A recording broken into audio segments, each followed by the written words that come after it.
Riff Energy.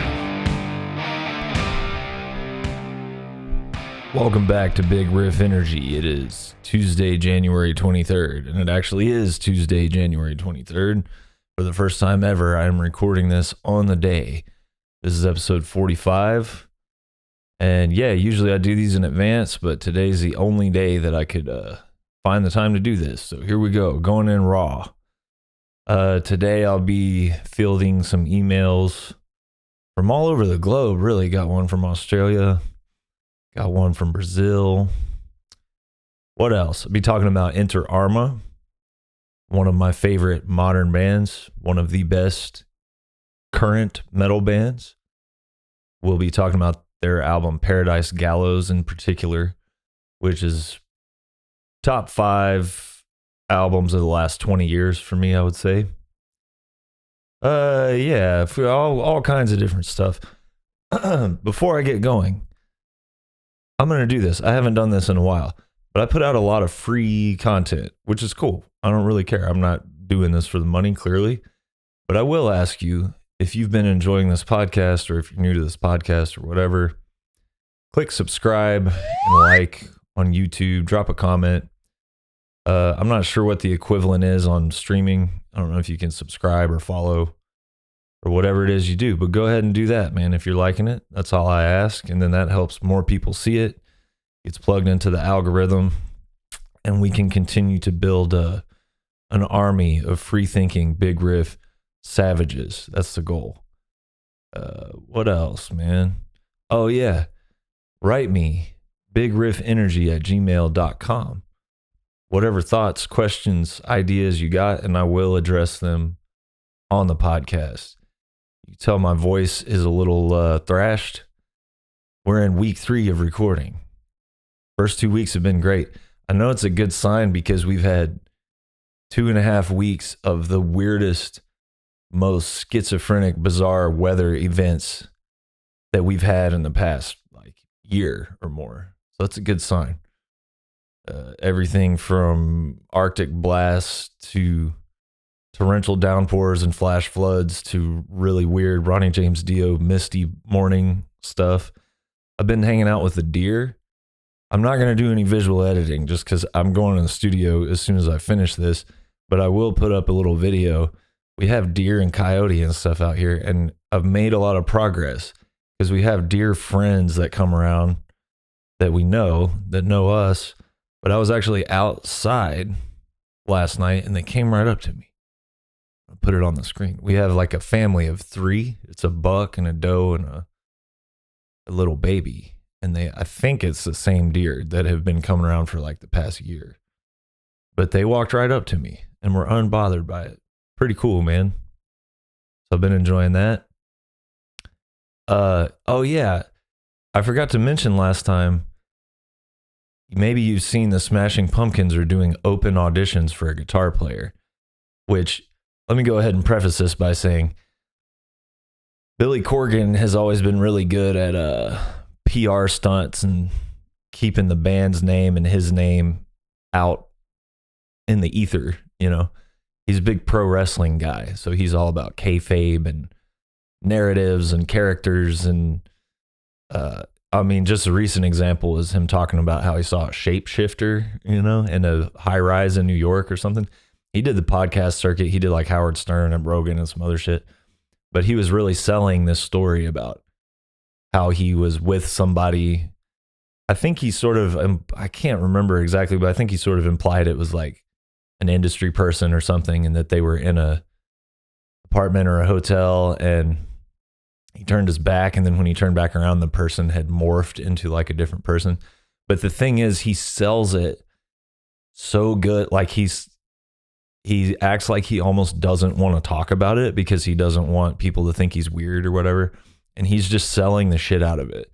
And if you look at the history of Smashing Pumpkins, he's always kind of done that. They would make up, like they really did have some friction, I think, throughout the years, but I think they would also just make up like fake feuds with band members and stuff like that. So historically, the Pumpkins and Billy Corgan in particular are kind of masters of like stirring up PR stuff. So I kind of think, I'm like, do you really think a band like Smashing Pumpkins is even considering like open auditions, or is that a way to get people talking and, you know, before a big tour, get everybody, I don't know, just whipping up a fervor, getting the energy around the Smashing Pumpkins going. They probably already know who's playing guitar. But I did see the other day that 10,000 people have applied and 3 employees are diligently going through the resumes. So if you want to believe that, that's up to you. But what I will say is I'm the type of person that if I see an Instagram post that the Smashing Pumpkins are taking applications for a guitarist, I'm going to apply for I'm going to apply for the job. So I, you know, right after they posted that, I came in here and I haven't put together a legitimate resume in 13 years or something like that. The last corporate job I had was doing corporate AV, and that was like 2011, 12, 13, somewhere around there. And since then, it was just like rock and roll jobs and driving for Uber and touring and doing this type of shit. But I've never put together like what I would call a rock and roll resume. And I'm glad I did, because it was kind of cool to see how much I've done. Like how much touring I've done, how much work I've done with professional bands. And just putting that on paper was like kind of a good exercise for me. Because I think a lot of us tend to, I don't ever stop and smell the roses, you know. I'm just like, go, go, go. But I think it's nice for all of us every once in a while to compare ourselves to 10 years ago and see how far we've come, right? It's tempting to compare ourselves to imaginary ideals of where we think we should be. But I sat down and wrote all this stuff down, and it's like, man, I've done pretty much everything you could do in this world. You know, performed, basically guitar teched, driven tour vehicles, tour managed, ordered merch, sold merch. I sold merch for Jimmy Eat World at a fest in Phoenix, probably 2015, and I broke some kind of record for the band, or the band broke some kind of record for merch sales or something. And it was so impressive to everybody, I guess, that the merch company tried to hire me to go on tour just with like whoever. And that merch company is called Kings Road. And at the time they were kind of on the come up, but now they're huge. And I turned the job down because I was touring and stuff, playing music. I'd rather play music than sell merch, even though you probably make more money selling merch for Jimmy Eat World. But yeah, sold merch, ordered merch, designed merch, tour managed, booked tours, promoted tours, literally kicked indoors to get bands paid.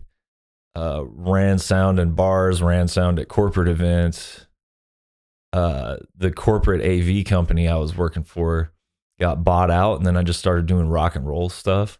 And I was having a conversation with some family members the other night, and I realized I had the touch of death, or like a curse or something. And I don't want to make light of this, but it is kind of strange and funny. So I was working all these rock and roll gigs around Phoenix, and so many great stories from that, like working for Leonard Skinner and their crew, realizing I'm like a huge Leonard Skinner freak. And I asked him at some point if I could work spotlights for Gary Rossington, you know, because he's like the one guy left. And they were like, oh, we already had you picked out, man. And then the spotlight blew up. I was on like a 30-foot tower and spotlight blew up, like second song. That's a good story. But so I'm working these rock gigs, and there's a new venue that bands are playing at, a Wild Horse Pass Casino in Phoenix. And this weird thing started happening where I worked a Motorhead show there, and then Lemmy died. And I might have the chronological order of this incorrect. I can't remember, but that happened. And then I worked a Scott Weiland show. And by the way, Joey Castillo was on drums. I got to hang with him for a little bit that day. You know, he's played with Danzig and Queens of the Stone Age and Blast. And I think his main gig is the Bronx, but one of my favorite drummers. Super cool guy. But I worked that Scott Weiland show, and then Scott Weiland was dead right after that. And then I worked Charlie Daniels, which was incredible. I have like guitar picks from all these crews.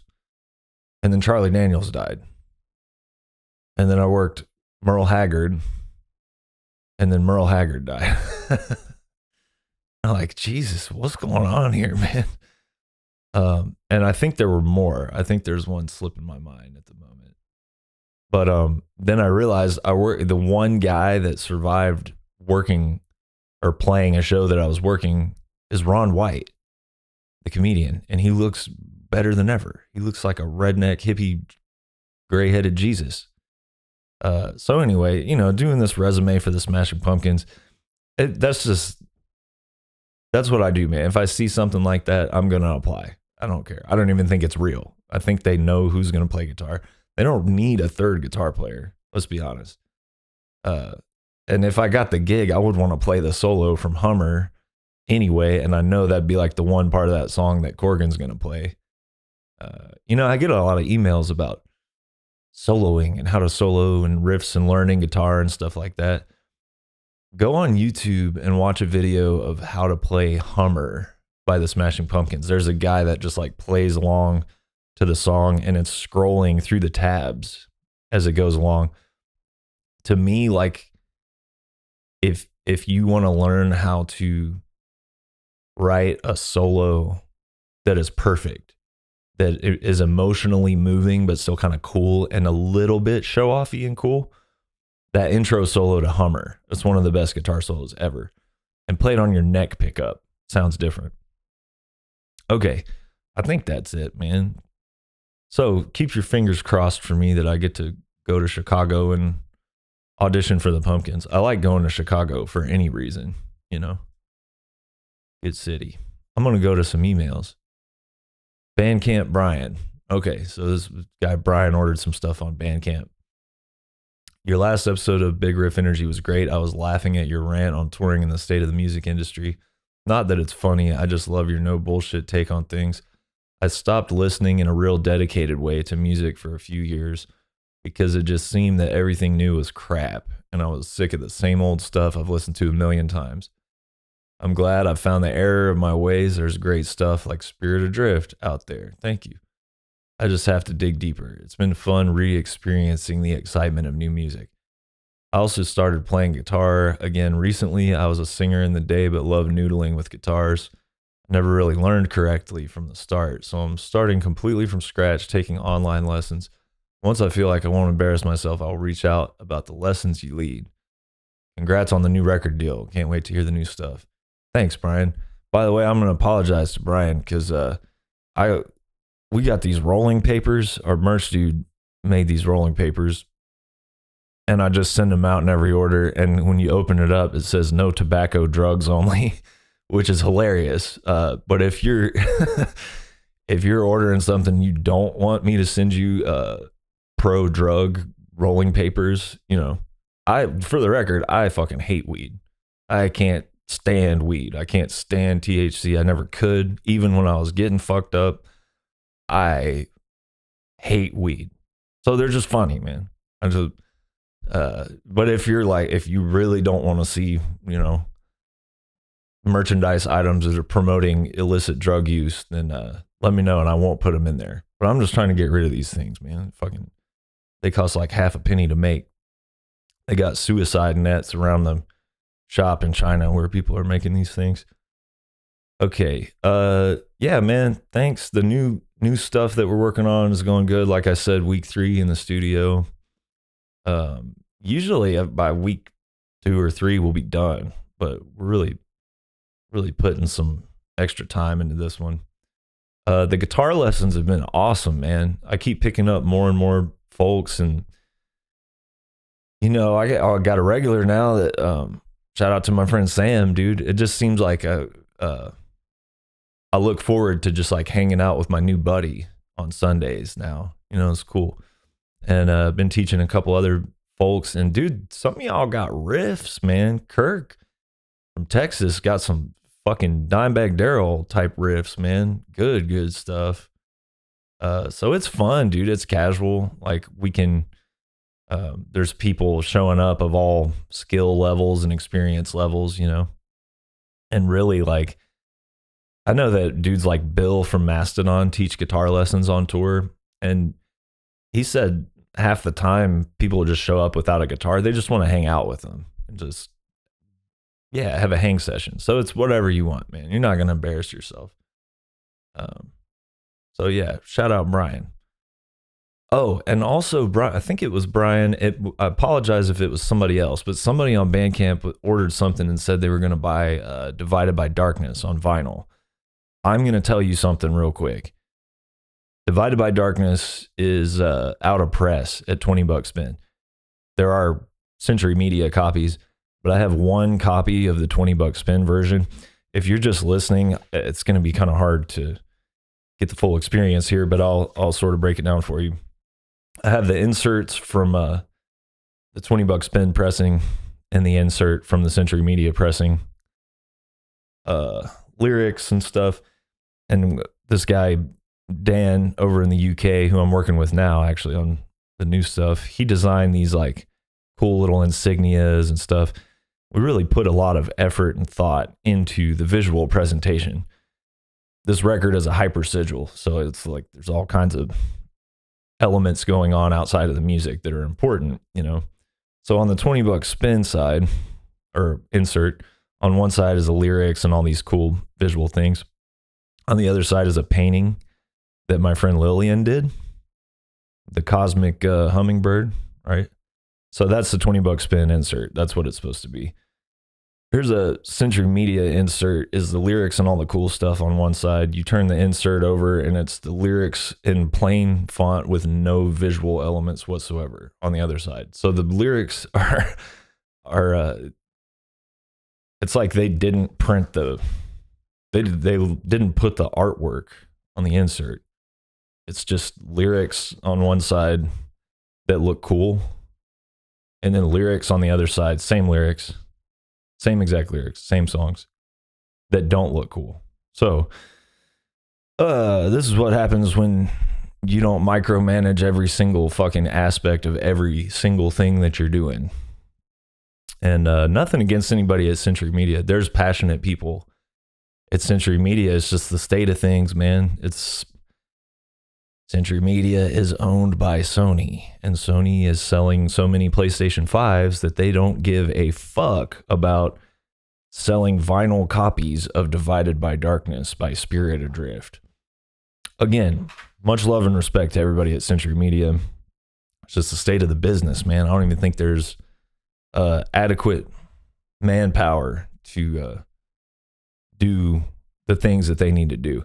And I know the folks working for record labels are like working their asses off. It's hard. It's hard. But Sony Music, or whoever was responsible for manufacturing this piece of shit, I don't know. I gave them the same elements I gave $20 spin, and somehow we got copy pasted lyrics on both sides. So if you want to buy Divided by Darkness on vinyl, I suggest you buy the last copy that I have, because it's correct. Okay, Bruno, all the way from Brazil, my man. Hi, Nate. Been binge watching the podcast since I discovered it a couple days ago. Congrats for the work. I want to recommend you a legendary Brazilian band, Ratos de Porral. I think that's how you say it. I know a little bit of Brazilian Portuguese just because I'm a fan of so many martial artists from Brazil. And in a lot of situations, the R is pronounced like how we would pronounce an H, right? I think. So like Hickson Gracie or like Alex Pereira. I think that's right. So would it be Ratos de Porral? Something like that? Basement Rats. They are one of the pioneers of the punk in Brazil, and their debut album, Crucificados pelo Sistema, Crucified by the System. Fucking great title, dude. Crucified by the System. That's the first full-length released by a Latin American punk band. By the end of the 80s, they bonded with Sepultura and started to change their sound to more crossover thrash style that ended being their best era. Check out the albums Brasil, 1989, and Anarchophobia, 1991. Both records were released by Roadrunner and were produced by Harris Johns, who had previously worked with Voivods, Sodom Creator, among other bands. I think I saw the dude that runs Nuclear War Now was just hanging out with Harris Johns in Germany. I'm jealous. They're one of the best live shows that I've ever seen. Sadly, they are not really recognized here in the USA, but they're well respected in Europe, mainly in Portugal and Spain. I also want to say that I really identify with your thoughts, mainly regarding songwriting, music industry, and mental health in general. I am a 32-year-old journalist who was really frustrated with the scenario for the profession and ended up moving to a completely different area. Anyway, thank you for the awesome bands and album recommendations, and keep up with the good work, both with Spirit Adrift and the podcast. Man, thanks for your email, Bruno. It's cool to get an email from a big riffer in Brazil, dude. I'm a big fan of martial arts, and you guys have the best ones now. Charles Oliveira, maybe my favorite, and Alex Pereira, call him Poeton. What's that mean? Like stone hands? Your hands are as hard as rocks or whatever. Also, great producers of extreme music, obviously. So thank you for that. I hope I can come down and check it out sometime. I've heard very, very good things about the Brazilian extreme music fans. So hopefully we can meet face to face one day. And yeah, Ratos de Porão, I've heard a little bit of them, but I'll dive in. Everybody check it out. I like that album title a lot, dude. Crucified by the System. Feeling that. That's still true, huh? Probably in your country and our country, for sure. And yeah, the thing about you were a journalist and you're really frustrated with the scenario or the profession and ended up moving to a completely different area. Dude, so many people have done that. So many musicians, so many touring crew members. And yeah, the whole thing's gutted, man. It's been gutted. And I'll get into an email a little bit later here from a musician. I'm going to keep him anonymous, but a dude I really, really respect. Love his band. He's in a good, like, prominent, highly respected metal band, and he talks about that. But it made me think, your email, dude, RIP, Pitchfork. Fuck off and die, Pitchfork. I think they got absorbed by GQ. Cool, man. That's super hip. You're fucking, oh my, you're just getting sucked up into the fucking toxic masculinity of GQ magazine. That's cool. Good job. I got a vendetta against Pitchfork, man, because there's a few folks that were writing for them that I really respected, dude. I'm trying to think, like Brandon Stosey back in the day, Grayson, my friend Andy O'Connor, Kim Kelly, and none of these folks have told me that because I don't talk to anybody about it. But I have it on pretty good authority that there was like some serious resistance from the higher ups at Pitchfork about hard rock, punk, metal, any forms of like heavier guitar driven type of music. There was like a ton of resistance, and there would be people that they would literally like write a review of a record that they loved, pitch it to the editor at Pitchfork or whatever, and it's already done. The review's already done, and they just like would not do it. They got like really, really, really super duper selective about, like, they would basically only let somebody review a metal record if the fucking band is just like, doesn't even need the press. You know, they're like, all right, like Tomb Mold's a good example. Tomb Mold doesn't fucking need a Pitchfork review. Everybody knows about them. But yeah, they're just being cunts about metal. Just covering nothing but complete absolute dog shit music. And I've got a shit list, dude. You know, Steve Buscemi and Billy Madison or whatever, he's got the list of people he's going to shoot with the rifle or whatever, crossing it off. I got a list of music journalism or whatever. Obviously, like Rolling Stones on it. Fuck that motherfucker. Yeah, Pitchfork was on it. Fuck you, Pitchfork. You're dead. And we're not. All the bands that you wouldn't cover are still here making kick-ass relevant music, and you guys are getting butt fucked by GQ, melding into GQ, which I would think like kind of goes against a lot of the bullshit, like fantastical self-image that Pitchfork coolness is trying to like project out into the world. So you guys are sellout, fucking hack, irrelevant douchebags. Fuck off and die. Later, Pitchfork. I was actually going to dedicate a lot of time to going through some Pitchfork reviews in their scoring system. I did it a little bit before when I was talking about Queens of the Stone Age, but holy shit, go fuck yourself, Pitchfork. Nobody's going to miss you. Who's next, man? Metal sucks. Hanging on by a fucking thread. Clickbait all day long, and their numbers are still in the fucking toilet. You're all going down, motherfuckers. Okay, Tony from Australia.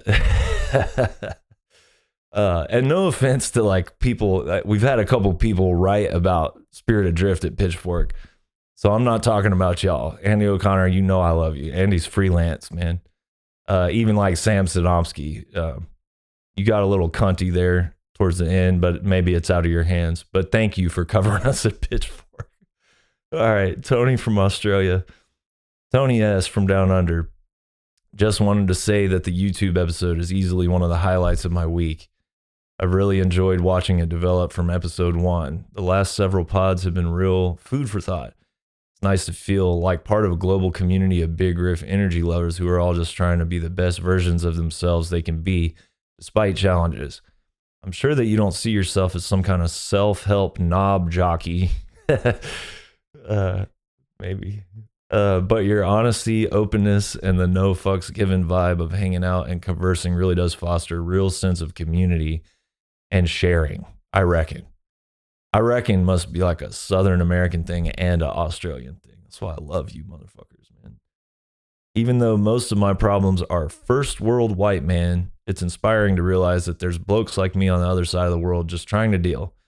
2023 was kind of a clusterfuck for so many people, but this year I'm all about that wood dragon. Looking forward to the new music. Anyway, enough fanboy fuckery. Thanks for the music and the company. Cheers. Hell yeah, Tony. Listen, man, I know you're not being super serious when you say, what'd you say? That most of your problems are first world white man. I know you're halfway kidding with that, but considering what the whole planet has gone through the past few years, I'm at a place where I don't think it's cool to be made to feel bad or guilty or shameful about anything, unless you are actively hurting someone else.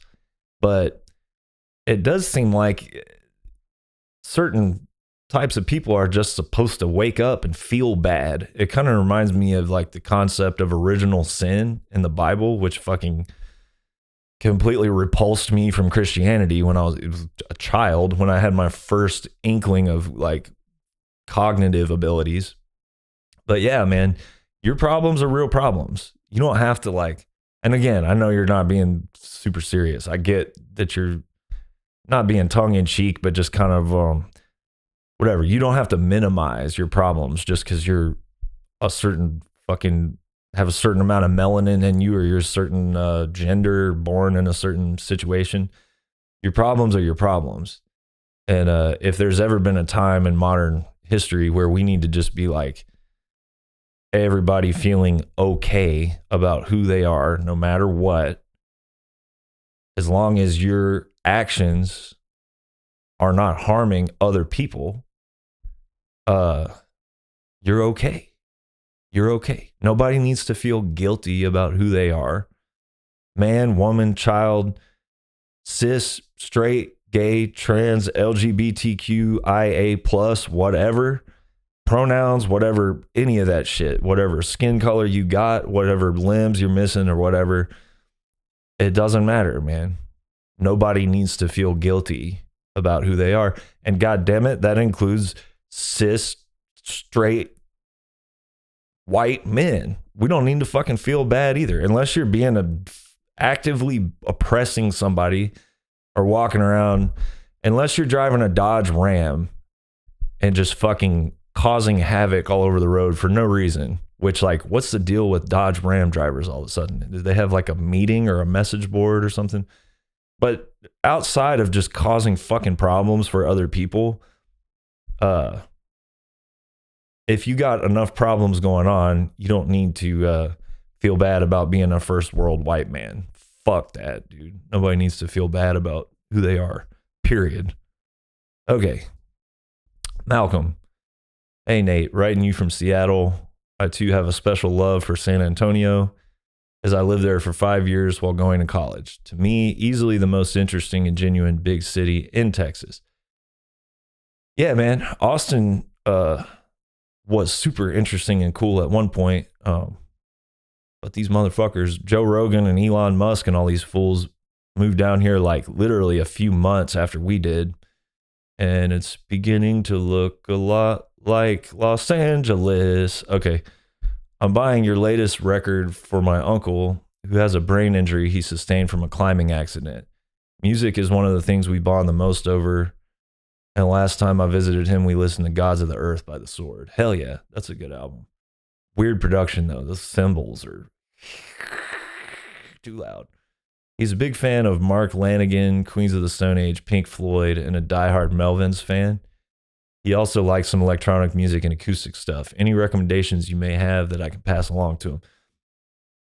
I wrote some stuff down. So for electronic music, Tangerine Dream is the best. Berlin, Germany, man. And they did a lot of soundtracks and shit. They did William Friedkin's Sorcerer soundtrack, which is cool, creepy. Risky Business, man, with Tom Cruise, which fucking changed my life. If you haven't seen that, watch that. But I think that's the first time I heard Tangerine Dream. If you look at their discography on Wikipedia, it's like, good luck. So I just looked at the Virgin Records era, and I got all those records. They're super cheap if you find them, because nobody wants to, like, they haven't been fully appropriated by Pitchfork hipsters yet, which I guess is already a thing of the past, right? Pitchfork hipsters are now extinct, thank God. But yeah, Tangerine Dream, Virgin Records era. There's a lot of albums. The favorites that come to mind are like, I think it's called Exit, Hyperborea, Green Desert. Yo, we got this song where everybody's like, oh, you stole the Pink Floyd part. Well, guess what? I stole a Tangerine Dream part even more explicitly. And not one single human in history has picked up on that, because it's on guitar instead of keyboard, but it's literally like almost note for note. See if you can find it. Other electronic stuff. Churches with a V, CHVRCHES. They were kind of at the first cresting wave of this like electro pop stuff of the last, whatever, 10, 15 years. Churches has an album called The Bones of What We Believe, and it's insane. Somebody actually emailed me via this podcast and told me that the main dude from that band was in like I want to say a black metal band or something.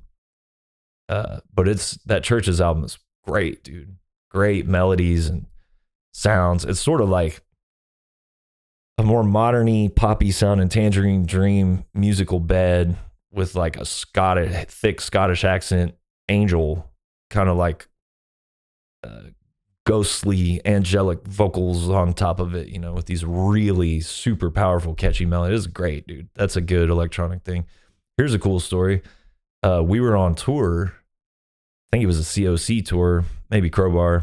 No, COC, because it was fucking freezing. We were in New Jersey, probably driving like from Delaware to New Jersey or something. But I was just cruising FM radio, which I love to do, and found an independent, I think like college radio station. And I was like, what Tangerine Dream album is this? Because it sounded exactly like them. It sounded exactly like the Virgin era. And the Virgin era was like mostly 70s. And beyond that, they still have, actually, Tangerine Dream's newer albums are really good. But the 80s stuff, the gear was getting kind of too digital and it just sounds goofy or whatever. But I was on this college radio station, I heard Tangerine Dream. I mean, it was identical. And I was like trying to Shazam it or whatever. And I figured out it's called ambient Fish Society. And I think it's some random dude in the UK who had a few bank holidays stacking up. And he made like all these, I mean, it literally is the closest thing to Tangerine Dream I've ever heard. So Ambient Fish Society. And number one pick, though, for electronic music, Joe from Pallbearer has a solo project called Hosiana Mantra. The album is called Particle Mythology, and that's on Bandcamp. Just look up Hosiana, is like Hosianna, Mantra, like George Harrison, and the album is called Particle Mythology. That shit is good. He nails the vibe of like the real stuff, you know. I'm not just saying it because he's my friend. It's like legitimately awesome. Your uncle likes acoustic stuff too. That's a pretty broad categorization, but I don't know. John Prine, stuff like that. Townes Van Zandt. Current cool acoustic stuff. Like when I went and saw Tyler Childers, he opened the set with like 6 or 7 songs, just him and an acoustic guitar. So he's good at that. Sturgill Simpson has the 2 bluegrass albums that are all acoustic, no amps or anything. Tyler had an opener too named Abby Hamilton from Kentucky. Check out the song Lucky by Abby Hamilton. It's great. It sounds like the Heartbreakers or something. And then with all those other influence or whatever bands that your uncle likes, I think you would probably like Damnation by Opeth. And check out Gene Clark. What the hell is it called? No Other. Gene Clark was in the Byrds. I didn't ever care too much about that band, but he did a solo record in the 70s called No Other. That's like one of the most haunting, psychedelic, powerful albums ever made. It's probably like my second or third favorite album ever. Black Sabbath, Sabotage, probably Dark Side of the Moon. Gene Clark, No Other. It's up there with those, man. It's good. Okay, finally, I'm curious. Finally is fucking right, dude. Sorry.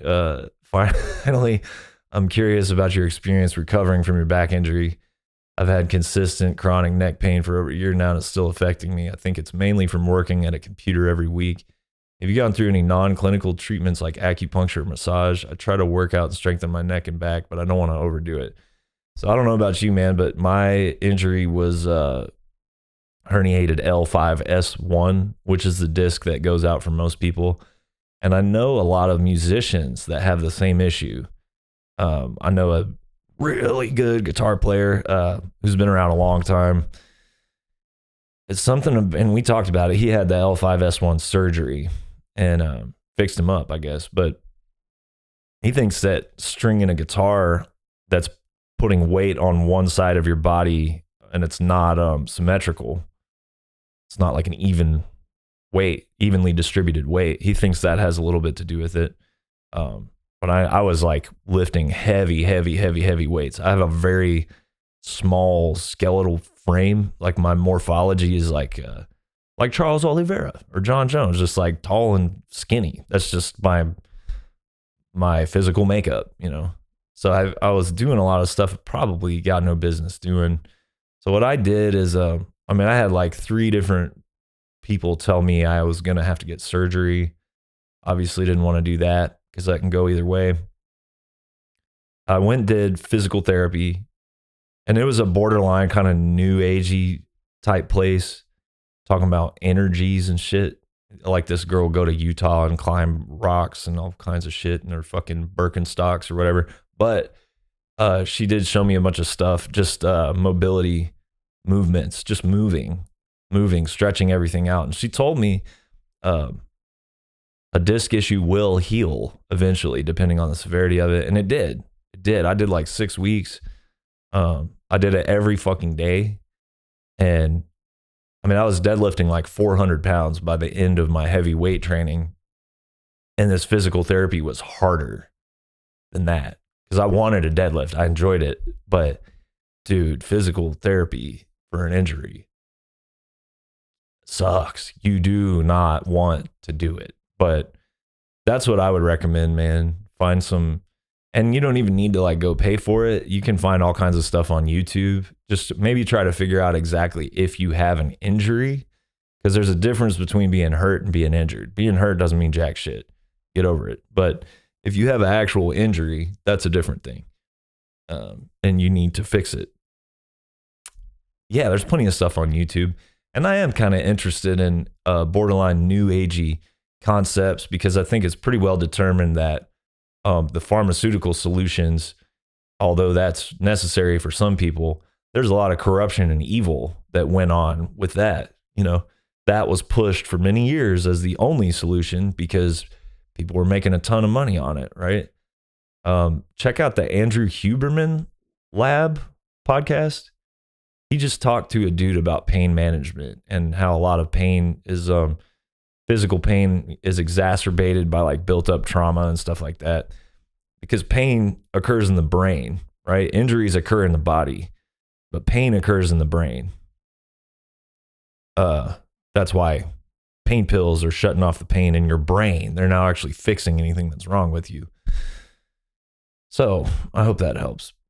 But yeah, dude, my lower back is actually solid right now. I've been swinging kettlebells around and shit.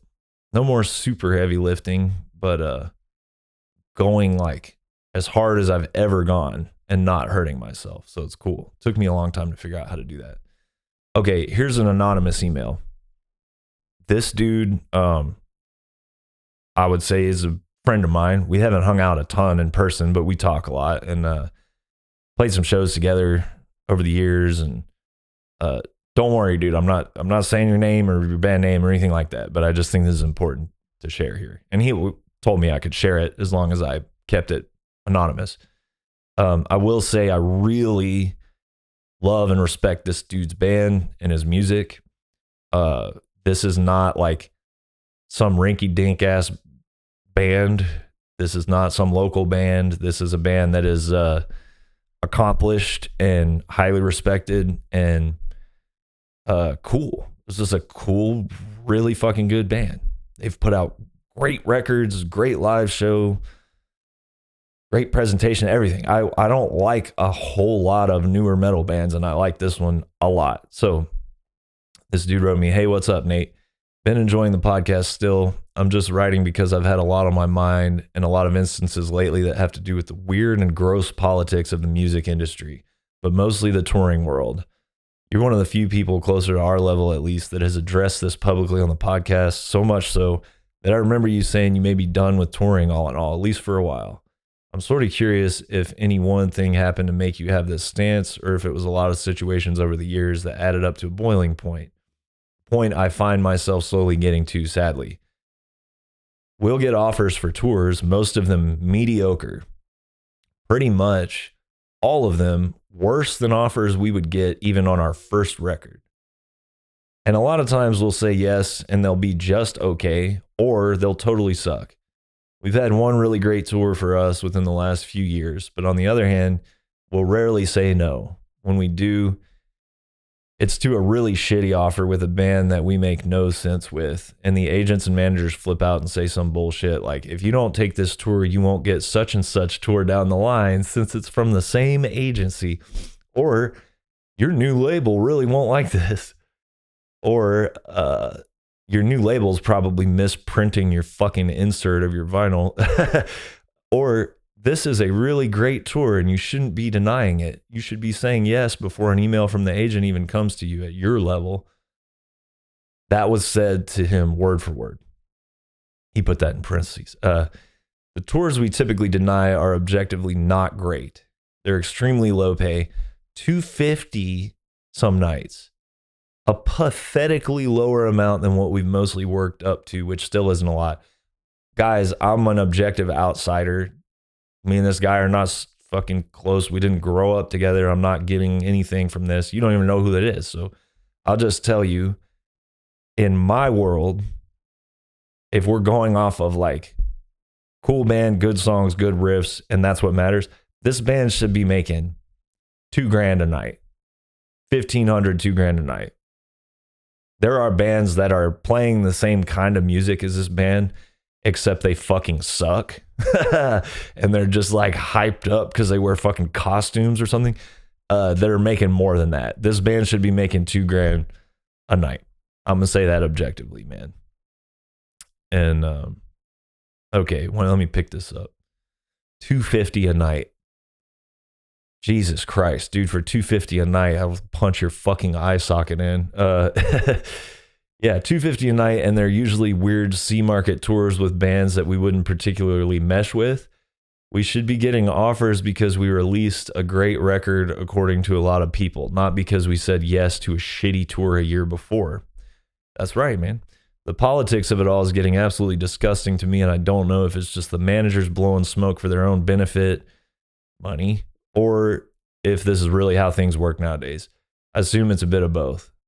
I know there's always been a cool kids club with touring bands, and we're not in it. That's fine. But I know we can get better offers since we have in the past. I know this is a bit of a rant, but I wanted to see if you can relate to this on any level, which I'm sure you can. I was sort of just shooting the shit and maybe looking for some band-to-band advice while I'm at it. I'm afraid to say no to anything, but I don't want to say yes to everything. I feel this really just cheapens the entire thing to me. It's pretty defeating some days. Anyway, hope everything else is good for you this year. Dude, you're okay. So I wrote this guy back directly, and I was going to share my response on the podcast, but it'd probably get me canceled. So I'll just give like an abridged version.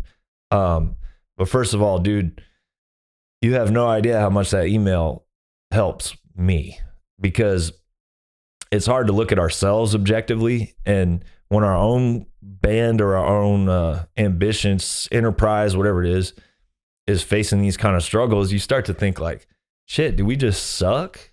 Do people just hate us? Like, but man, I can look at your situation and I know for a fact that your band is good. You know, I can look at it objectively and I'm like, yeah, they fucking rip. Every album they put out is good. Better than 98% of the bands in that genre of music that are going right now. So it makes me feel better because I know, like, okay, it legitimately has nothing to do with whether you're good or not, which is a shame, man. And I feel like that's kind of always been a truth about the entertainment industry. Man, there's so many different ways we could go with this. One thing that I've sort of been thinking about is, okay, when illegal downloading happened, what that did to the model of selling records, what happened there long term is what's happening to touring right now. So what illegal downloading was for the model of selling records, the pandemic was, and I guess the overall economic state of certain parts of the world, what illegal downloading was for selling records, the pandemic was for touring. It's all over. It's over. Like, by that, I mean the way that things have been done since the beginning of touring, which we'll say for rock bands was the Beatles. That's sort of like the modern model of touring. So from the Beatles until now, that model of touring is over. It doesn't exist anymore. And the quicker we can all accept that, the quicker we can adapt to it and figure out a way forward that doesn't make people literally kill themselves. Unfortunately, if we're going to look to history for how things play out, when the illegal downloading thing happened, it changed the model of selling records. An idealist would hope that all the powers that be of the establishment, so record industry folks and labels and BMI and, you know, the people that are this, I'll call them the system. You would hope that the system would have enough foresight to think like, okay, model is changing. Let's figure out a way where we can still like cover our overhead, but we're making sure that we're developing new artists still, and that bands and artists still have an opportunity to exist and pay their bills. And we can all work this out together where we all benefit, and it's going to be cool. We'll get through it. You would hope that they did that. That's not what they did. Here's what they did. Oh, fuck. We were charging $18.98 for CDs that cost 15 cents to manufacture. and selling millions of them, literally, and the fucking jig is up, and our money is all going away. So there's going to be so little money left here in this pot that let's figure out how we can get all of it. And these people that are breaking their backs creating the product and going out on tour and promoting the product can get fucking none of it, right? That's what happened. And here we are, and they figured out a way to rob everybody with streaming, Spotify and Apple Music and all that shit. And now the major labels like own a stake in Spotify. It's like the mafia, dude. It's just like, how, instead of being like, well, maybe we should figure out a way for good music to not go extinct, right? We need to like make a little sacrifices. Maybe I don't give myself $1 million bonus this year. Let's figure out how to like spread this out a little more evenly, put a Band-Aid on this, and like make sure that we still have good artists going forward these next few decades. Nope. It was, oh shit, all this money is going away. Fuck every single one of these motherfuckers. Who's the one band that makes this money? That's the only band that matters now. Let's get all of this money, and we'll be dead by the time that there are no more musicians or bands left, because you literally can't even support yourself in the most basic fucking way. You literally, not even just support yourself, you can't even make a tour happen because there's so little money in it if you're not Metallica, that you just can't even cover the overhead of making a tour happen. Yeah. So if we look at what happened to the selling records model, that's what's happening to the touring model. I mean, look at what happened after COVID. The doors opened back up. It's like, okay, no disrespect to these specific bands. I love Lamb of God, and I love the guys in the band. I respect them so much. But this is a money-making operation. Slipknot, another good example. As soon as the doors open back up, Lamb of God and Slipknot, bands at that level who have been around that long, are on tour constantly. Because for 2 years, a bunch of people who rely on that income to pay their bills, a lot of people were sitting there with their dicks in their hands. So these bands are on tour perpetually. And it's not just those two, but just bands that have been around that long that are huge money-making operations. Not that Lamb of God is. Maybe that's not a great example. But then they're also like cranking out records that are clearly just trying to get them out of their record deal so that they can get to the one that's like self-release so they can really make some money. But then you listen to the records, you put them on, and they're so like stock and unremarkable that 3 songs go by and you forget that you're listening to music, right? So that's what's happening, man. It's being gutted. And then the newer bands that are blowing up, it's just because you can turn them into memes. I can't tell that it has anything to do with good music for the most part. Because a band like this guy's band who wrote me. Oh, man. Okay, so there's another band that sounds like a super duper duper shitty version of this guy's band that just got a huge opportunity because of behind the scenes relationships. But they sound okay. So this guy that wrote me, this other band that got this opportunity that I feel like this dude's band should have got. This other band fucking sucks. They suck. And this dude that wrote me probably knows who I'm talking about. But I'm not trying to intentionally be cryptic. I just want to like protect people's business interests and stuff, you know. But I don't feel comfortable talking about my own musical endeavors that way. But when someone else writes me in who I respect as much as this guy, like, I got no problem speaking my mind about that dude's situation. So thanks for writing me, man. And what I told him too is like, you just got to keep making good music because that is where the joy is. I haven't had as much fulfillment and joy making music in a long time as I'm feeling making this new record that I'm working on. It's like, it's reminded me of like why the fuck I do this. And it's the only thing that matters is making good music. And I try to get away from this subject because I don't want to sound like a pity party, because at the end of the day, legitimately, I don't care. I've always wanted to reach a point in my life where I was just content. I've never felt that way. Never felt that. I was just born like wired too hot and like too much wanderlust. I've moved so many times throughout my life. I think even just in the 4 years I was in Arkansas, I lived in 13 or 14 different houses. And I've lived in all different states and cities, and always looking for something. And I think that's gone out of me now. I just don't care. I don't care.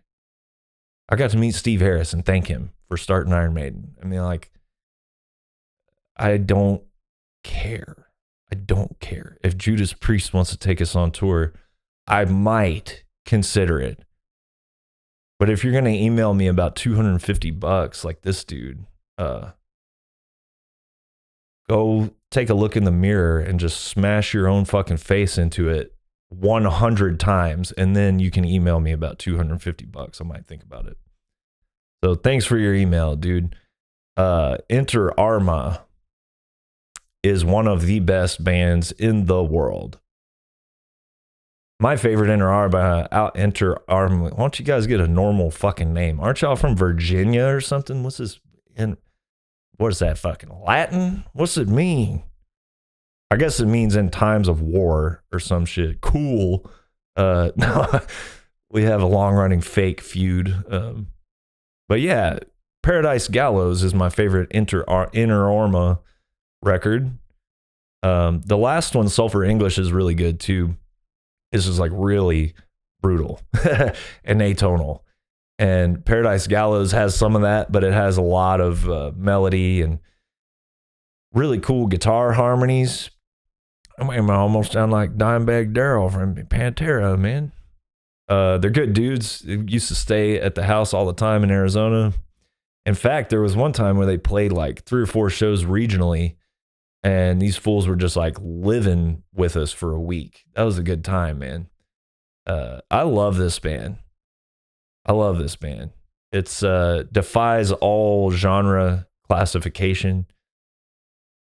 You know, the first full length, or I guess it's the second full length, but nobody's heard your first one. Sorry, guys. The one before Paradise Gallows, Sky Burial. It's got some black metal vibes. It's doom, sludge, stoner. No stoner. Nobody likes stoner music. Shit sucks. But yeah, it's like all over the place. It kind of runs the gamut of all kinds of different extreme metal, but it makes it cohesive somehow.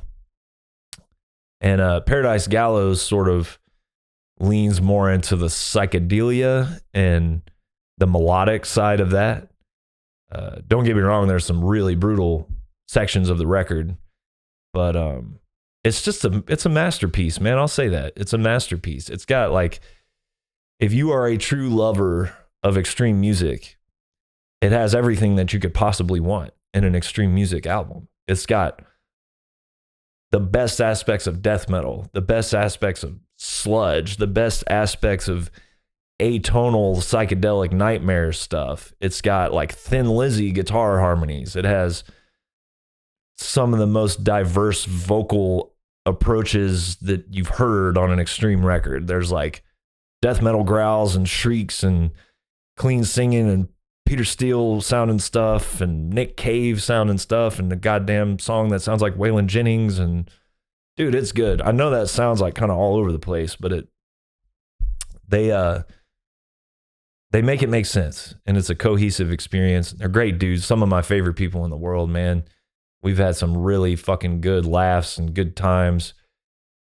Dudes accidentally walking blacked out drunk into my neighbor's house in the middle of the night, all kinds of shit, man. Yeah, I love you boys, man. I love Enter Arma so much. They got a new record coming out this year. One of y'all send it to me if you're not cowards, dude. I won't leak it. I have a perfect track record of not leaking records. I'm going to text a couple of these boys as soon as I finish this, actually. See if I can get my hands on the new Enter Arma record. And that's it, man. Thanks to everybody who wrote in. Hopefully, you know, I don't want to keep talking about like, oh, everything sucks.